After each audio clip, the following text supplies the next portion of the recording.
様々な強敵が登場する僕のヒーローアカデミア。その中でも一番手強いヴィランは誰だと思いますか？誰だろう。ダビとかシガラキかな。というわけで今回は成功法では絶対止められない凶悪ヴィランギガントマキアについて解説していこうと思います。オールマイトくらいしか止められなさそう。この動画を見終わった時あなたは隠されたギガントマキアの秘密に驚愕するでしょう。それでは行ってみよう。ヴィラン名ギガントマキア。本名不明。身長は通常時で3メートルを超える巨体ですが、戦闘時はさらに巨大化し25メートルを超える巨体に変化します。マウントレディが20メートルくらいだから、それより5メートルも大きいんだね。その巨体から基本的には全裸で荒々しい外見をしており、マキアを目撃した地域住民からは野人として噂が立っていました。異形型が普通になった社会でもマキアの外見は異常なんだね。超常解放戦線加入後はズボンが支給されたのですが、アニメ版では初登場時から全裸ではなくズボンを履いており、土曜日17時半というお子様視聴者が多い時間帯の放送枠だったため、ギガントマキアのマキアがあらわになることはありませんでした。何言ってだこいつ。荒々しい外見とは裏腹に主人であるオール・フォー・ワンにはとても忠実で、首から下げたラジオにはオール・フォー・ワンの声が録音されており、オール・フォー・ワンが投獄された時は録音された声を聞くことで精神の安定を図っていたという可愛い一面もあり、まるで主人に従順な柴犬のような性格をしていることが伺えます。豆柴の対極にいる存在だよ。あまりにもオール・フォー・ワンが好きすぎるため、後継として紹介された死柄木の脆弱さに当初は打ちひしがれるも、異能解放軍との戦いを経て成長した死柄木弔にオール・フォー・ワンの面影を感じたマキアは、それ以降死柄木弔にも忠誠を誓うようになります。一度懐いたら尻尾ブンブン振っちゃうところが柴犬っぽいね。犬のような思考回路を持っているギガントマキアは知能自体は高くないと思われておりますが、戦闘時には冷静な判断力を発揮し、主人への最短ルートを進むために障害を排除したり、ヴィラン連合を無事に送り届けるよう地中の中にあえて潜らなかったりと、完全に知能を失った獣というよりかは戦闘に特化したバーサーカーのような思考回路を持っています。ギガントマキアはどんな個性を持っているの？ギガントマキアの個性は耐久、痛覚遮断、巨大化、犬、エネルギー効率、合金、モグラの7種類です。7つも個性を持っているの？ハイエンドノームと同じじゃん。ドクターガラキ曰くハイエンドノームの原型になったのがこのギガントマキアと言われています。もともとのマキアの個性は異常なまでの体力を発揮する耐久のみでしたが、ドクターガラキの個性移植手術により複数の個性を与えられました。その結果体への負担から知能指数が極端に下がってしまったのですが、同様にオール・フォー・ワンに複数個性を与えられたスピナーへの影響と比べるとまだマキアの方が自我を保っていることがわかります。耐久の個性があったから最低限の知能は維持できているってことか。マキアの個性はどんな能力があるの？順番に解説していきましょう。耐久の個性は文字通り耐久力を著しく上昇させる個性で、もともとマキアに備わっていた個性です。痛覚遮断は痛みを感じなくする個性で、耐久の個性と合わさったことでひるむことがなくなり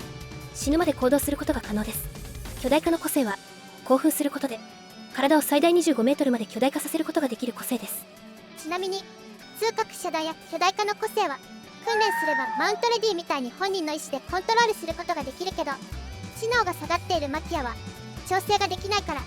常に発動している状態みたいだよ。犬の個性は鋭い嗅覚と聴覚を発揮し、エネルギー効率の個性はごく少量の栄養や水分で長時間活動できるようになる耐久型の個性です。この個性のおかげでマキアは最大で44時間48分戦い続けることができて、3時間眠ればそれを1ヶ月半継続できる、まさにバーサーカーみたいな戦い方ができるんだよね。合金の個性は硬く強靭な筋肉に変化させ、モグラの個性は皮膚を爪やフェイスカバーに変化させることで地中を自由に動き回れるようになる個性です。オール・フォー・ワンが捕まっていた間はモグラの個性で潜って隠れてたんだよね。ギガントマキアの複数個性はもともと備わっていた耐久の個性を最大限活かせるように設計されており、とにかく一人で複数のヒーローを相手取り長時間戦闘を継続できることに特化した個性になっています。ギガントマキアがオール・フォー・ワンを守るために特化したヴィランだってのは分かったけど、そもそもマキアとオール・フォー・ワンはどんな関係なの？ギガントマキアはドクターガラキと同じくオール・フォー・ワンが恐怖で日本を牛耳っていた超常黎明期の頃からの配下で、彼が最も信頼しているヴィランの一人です。オール・フォー・ワンとドクターガラキ、ギガントマキアの3人がチームオール・フォー・ワンのメンバーってことだね。ギガントマキアの正体については諸説あり、霧島が憧れていたヒーロークリムゾン・ライオットなのではないかと噂されていますが、未だ確証はなく今後明かされる可能性も低いのですが、オール・フォー・ワンが投獄されている間はドクターガラキと協力し各地で有能な個性を持ったヒーローをさらい、個性を奪っていたということが明かされています。オール・フォー・ワンって友達が多いって言ってたけど、実際本当に仲が良かったのってイカれたおじいちゃんのドクター・ガラキと脳筋コミュ障のマキアだけだったってことなのかな。自分で人脈が広いっていう人ほど本当の友達は少ないと言いますからね。オール・フォー・ワンが投獄中にもせっせと働いていたギガントマキアですが、実は過去に霧島英二郎、芦戸湊との因縁があることを知っていますか？マキアと霧島くんたちがもともと出会っていたってこと。もともと霧島と芦戸は同じ中学だったのですが、その2人の地元にボロボロの布切れをまとったマキアが現れます。ヒーローの個性狩りをしていたマキアは、ターゲットだったスプリンガーというヒーローの事務所がどこにあるのか芦戸湊の友人に尋ねますが、恐怖で固まってしまった友人たちは答えることができず、被害が加えられそうになった瞬間、駆けつけた芦戸湊が何とか気をそらし一命を取り留めました。めちゃくちゃ怖いシチュエーションだけど、初対面の人にはちゃんと敬語使えるマキアちゃん偉いね。初対面から態度がでかいダビとは大違いだよ。その現場に偶然居合わせた霧島は友人たちを助けに入ろうとするも、恐怖で足がすくみ動けなくなってしまいます。同じ状況で助けに入った芦戸湊や、当時ヴィランに取り込まれた爆豪を助けようと飛び出したデクのことをニュースで知り、同級生なのに勇敢に行動した芦戸とデクの2人に負けないよう、そして憧れるヒーロークリムゾンライオットに恥じないヒーローになれるようにより一層努力し、見事有益高校に受かることができたというエピソードが描かれています。学生時代は霧島くんが動けなくなって芦戸ちゃんが助けに入ったけど、全面戦争編では逆にマキアの声で過去を思い出して動けなくなった芦戸ちゃんと、今度は恐怖を振り切ってマキアに立ち向かった霧島くんの対比がなんだかすごく良かったよね。最終決戦でギガントマキアは何をしているの？全面戦争編で霧島の活躍により捕らえられたギガントマキアは、当初脱出不可能な牢獄タルタロスに投獄される予定でしたが、タルタロスがオール・フォー・ワンによって壊滅したため、全面戦争で決着した蛇空病院跡地にてマキア特設収容所が建設され、常に麻酔で眠らされている状態で拘束されています。下手に動かして起きちゃったら大変だから、捕らえたその場に収容所を作っちゃったんだね。圧倒的戦力差のヴィラン連合に対して黒霧のワープゲートの個性をモノマがコピーし、戦力を分断した上で撃破する作戦を取るヒーローたちでしたが、この作戦は非常に不安定で、一箇所でも敗北すると戦況が大きく劣勢になる綱渡りな作戦でした。全面戦争編以降ヒーローたちが大量に辞めちゃったから、まともな戦力がほとんど残ってないんだよね。黒霧と同じく戦況を一気に変える力を持ったギガントマキアを奪還するべく、多数のヴィランがマキアを拘束している収容所に押し寄せる中、マウントレディを中心にマキア防衛戦で戦う霧島、芦戸、ミネタと B 組のヒーローたち。ヴィランの中には密対先生を殺したい脳解放軍のヴィランも参戦してたから、芦戸ちゃん対解放軍のヴィラン、霧島くん対ギガントマキアみたいな展開になるのかな。この戦場については芦戸ミナ対解放軍のヴィランは確定だと思うのですが、ギガントマキアについては2つのパターンに分かれるのではないかと考察しています。2つのパターンってどういうこと？まず1つ目はギガントマキアの正体がクリムゾンライオットだったパターンです。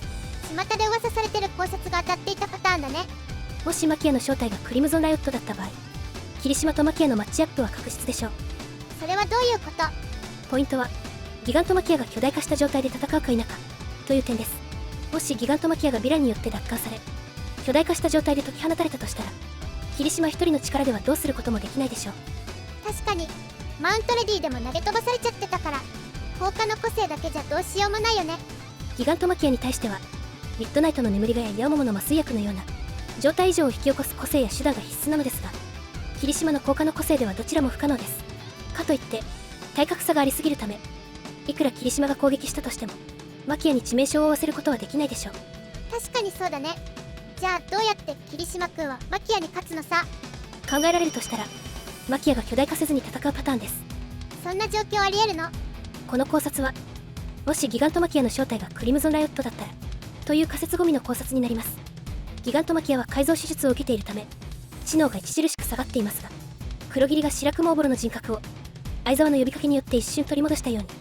霧島の呼びかけにクリムゾンライオットが答えたとしたら、ギガントマキアが巨大化をせずに男と男の殴り合いで決着がつく可能性は考えられないでしょうか。クリムゾンライオットに憧れて絶対倒れないヒーローになった霧島くんが自我を取り戻したクリムゾンライオットと殴り合って最後まで倒れずに勝つって展開、それむちゃくちゃ熱い展開だよ。この展開では霧島と芦戸の見せ場を最大限引き出すような展開なのですが、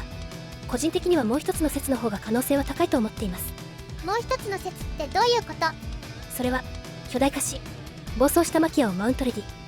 ミネタミノル、真相仁が立ち向かい勝利するという展開です。マウントレディとミネタは戦場にいたからわかるけど、なんで真相くんが出てくるの？真相登場の伏線はすでに張られています。轟がダビに勝利した一報が伝達された時、各地の戦場の様子が映されたのですが、この時に霧島だけが遅れて戦場に到着しています。霧島くんは何をして遅れたのかな？まだ明かされていませんが、おそらく真相の護衛をしていたのではないでしょうか。それはどういうこと？正直なところ、ギガントマキアが復活した場合、マウントレディを含む全てのヒーローはマキアの絶対的な力に対抗することができません。唯一の対抗手段だったミッドナイトは死亡し、ヤオモモは空飛ぶ UA 高校に配属されているため、マキアが復活すれば止める手段がないのですが、綿密な作戦を立ててきたオールマイトがそんなミスを犯すでしょうか。もしもの時のマキア対策があるってこと？それが声を自在に変化させ対象を操ることができる個性、洗脳を持つ真相仁です。マキアはもともとオール・フォー・ワンか信楽と村の声でしか命令することができないのですが、肉声である必要はなく、ラジオを通しての声や録音した音声でも大丈夫なことが分かっています。結構ガバガバセキュリティだよね。現在マキア奪還作戦が行われているすぐ近くの群賀山荘跡地では、オール・フォー・ワンがエリちゃんの個性巻き戻しによって全盛期の力を取り戻し、信楽と村の援護に向かおうとしているのですが、巻き戻され続け、やがて消滅してしまうタイムリミットを抱えたオール・フォー・ワンが直接信楽と村のいる空飛ぶ UA 高校に向かうとは考えにくいですよね。途中で巻き戻されすぎて消えちゃうかもしれないもんね。そこでオール・フォー・ワンの次の一手として、一番近い戦場のギガントマキア拘束地に向かい、マキアを復活させることでヒーローたちを壊滅させようとしているのではないでしょうか。群賀山荘跡地と蛇空病院は距離的にそこまで離れてないから、オール・フォー・ワンがそこに向かう可能性は高いね。なのでミッドナイトの敵である解放軍のヴィラン隊アシド、霧島タッグで一度戦闘を行い、勝利したところにオール・フォー・ワンが乱入、ギガントマキアを呼び起こそうとするオール・フォー・ワンと真相とのマキア復活をめぐる絶戦が行われた後、マウントレディとミネタのモギモギによってギガントマキアを無力化させるといった展開だったら面白いと思いませんか？確かに真相くんやミネタにも見せ場を作るんなら、一旦巨大化したマキアを無力化するっていう展開も全然ありだよね。